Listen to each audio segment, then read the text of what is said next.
What is up, F and True followers and the members of the YWC? JC Styles here, F and True Wrestling, back with another Smackdown review for November 11, 2011. 11/11/11. Smackdown just went off the air just a little bit ago, and I'm here to give you the rundown and give you my quick thoughts on this Smackdown episode. We see the show kicks off. We see Randy Orton come out and basically speaks about his teammates, how he doesn't play well with others. He's usually the one, his team usually implodes with him causing the imploding. Then we see Wade Barrett come out and puts Orton on notice that the Barrett barrage will continue later on tonight. He also speaks about a lot of his accomplishments in the WWE, speaking that he's never won the World Heavyweight title, and that will start at Survivor Series when he takes Orton out.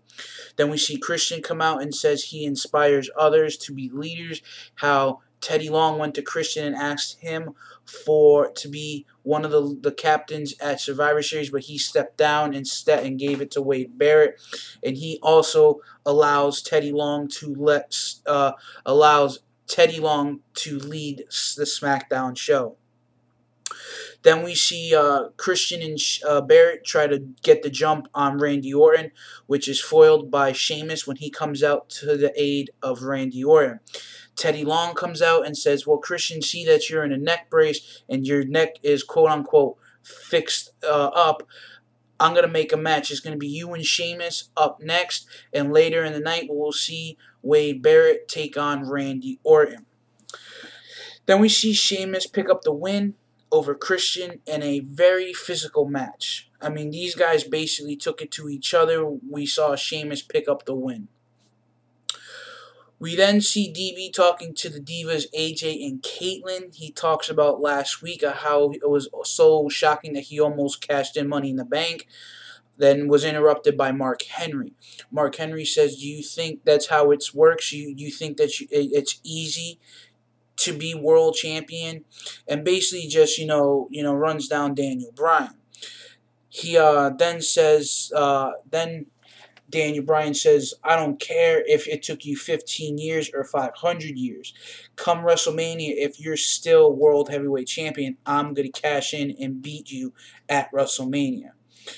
Then DB goes on to say, Daniel Bryan goes on to say that, no, Mark Henry goes on to say that that Daniel Bryan's got guts and it's a shame that he's going to have to spill them later on tonight. Then we see the leader of the DiBiase posse, Ted DiBiase, pick up a quick win over Jinder Mahal via Dream Street. Then we see Mark Henry pick up the win over Daniel Bryan. During the match, we see Daniel Bryan go up for his missile dropkick that he always does, and he hit Mark Henry so hard with so much force that he actually almost folded himself over onto his neck, almost taking himself out. And then we see Mark Henry to try to grab the steel chair. We see Daniel Bryan battle back, take the steel chair, and hit Mark Henry. And this basically enraged Mark Henry. We see Henry hit the World's Strongest Slam, putting the chair on around DB's leg. Then we see Big Show come out, and as Big Show's trying to get in the ring, Mark Henry's hitting the ropes with the steel chair. Then we see Mark Henry hit Daniel Bryan with the steel chair, allowing Big Show to climb into the ring and punch the chair right out of Mark Henry's hand. We see Mark Henry run off with his tails between his legs up the ramp and tells Mark Henry, you want to see impressive, you wait and you see what I do in my match. Then we see Big Show take on 3 local men from Liverpool. Their names were not announced. I'm guessing that they're from the development down in FCW, or they might be local indie wrestlers from Liverpool. We see Big Show dominate, hitting a double choke slam and the knockout punch that he calls the weapon of mass destruction for the win. Post-match, Mark Henry says, I know I impressed you. I know I impressed you when I took you out. I know that I impressed these people when I won the World Heavyweight Championship. but I'm going to be sure that at Survivor Series, I'm going to leave an impression that's going to last a long time, a lifetime. So I'm expecting Mark Henry to do something really drastic at Survivor Series. Then we see Divas in action.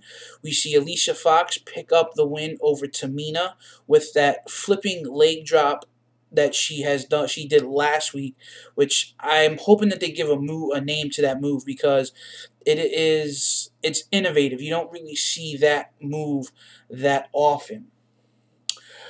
Then we see the combination team of Hanico, Epico, and Primo, which, for those that don't know, Primo and Epico are cousins. Epico last name is Colon, same with Carlito and Primo. Now, it's like watching these three guys. It's almost like I'm back in 1998 with the Los Baricuas at the helm, Savio Vega. I mean, I don't know. If you guys feel that same way, please let me know, because it's almost the same thing. It's almost a little, and then on top of that, WWE is putting their spin on the Spanish culture, because Spanish people don't actually dress like that, with the bandana and the one-button shirt and the tank top and the Converse and the khakis. No Spanish person dresses like that. I'm sorry. But they took on, Hanico and Epico took on my favorite, one of my newly found favorite tag teams, Jimmy and Jay, the Usos, which are the twin sons of Rikishi Fatu. And this was probably one of the best tag team matches I've seen in a couple of weeks. And we see Hanico go up for the top rope and does the Swanton Bomb, his version of the Swanton Bomb, for the win. Post-match, we see Epico, Hanico, and Primo beat down on Jimmy and Jay Uso. Then we come back from a commercial with a main event with Wade Barrett defeating Randy Orton, and the Wade barrage continues, like Wade Barrett said earlier in the night. This match was very fast-paced, but it was also, a very good, technically sound matchup. I mean, these guys were doing holds, and they were, brawling with each other. There were so many near falls. And, Wade Barrett is another one of my favorite wrestlers. I have so many favorite wrestlers, but I'm not going to go and quote Booker T, because I really don't have a top fave 5. I just like certain wrestlers, and I put them in the category of being my favorite wrestlers. I mean, I probably have maybe 20 favorite wrestlers, but I'm not going to go through all of them. That's another time for another video. But guys, thanks for checking this video out. Please subscribe, comment. Please check out Effin' True Entertainment for my Call of Duty Modern Warfare 3 unboxing, and also my GoldenEye review. Also, please check out Bryan's Fight Nation Wrestling, where he will be doing exclusive videos that you can find on no other effing site. Also, please check out the Effin' True Click and the members of the Effin' True Click: Most Extreme Wrestling, Crystal and Chronics, We Are Pro Wrestling, the WCW, IROC, and You Know It 91. Please check out those guys. They are great. They have great content out. Me and Bryan also are also friends with Crystal and Chronics, who are with us on the Effin' True Entertainment site. So guys, thank you for watching. Please stay tuned for more content. We will see you over the weekend, and we will definitely see you Sunday night for the TNA Wrestling's Turning Point review.